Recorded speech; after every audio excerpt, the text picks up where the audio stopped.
Manifestation is a powerful tool for personal growth. Manifestation is the results of your thoughts. Sounds simple if you are already a manifestation student, but do you really believe it and live by it? What we focus on expands, so what are you manifesting? Why not stop and think about it, what you are manifesting right now? How do you feel about what you are manifesting, and do you feel like it is your creation? You may have some doubts about this, but you are already an expert at manifesting? Just look at everything around you and all the experiences that you have been having. If we can move forward from that belief that we are already creating the things that are in front of us, we can also think that it is possible to change what we are manifesting. So if manifestation is a given, then how do we change what we are manifesting? Focus on what you want, focus on the feelings of what you want and feel positive about it, positive about having it, feel good in your body and emotions.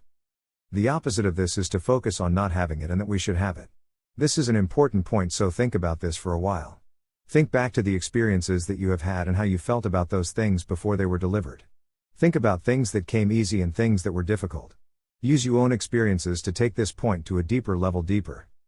Start to take inspired action towards having what you want. Inspired action means to take action with awareness of how it makes us feel as we move towards having what we want. Taking action with awareness allows us to know when we are coming across some limiting beliefs and to recognize the negative voice that tells us to stop or change direction.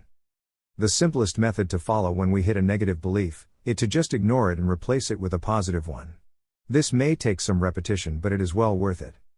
There are plenty of other techniques for belief change which can be used at a later stage. Starting the ball rolling is the most important thing at first. Continue to take action with awareness and you will know when you're making the decisions that will support what you want. If you get off track, just laugh and get back on again. Choose what resources you would like to help you and stay aware for their delivery.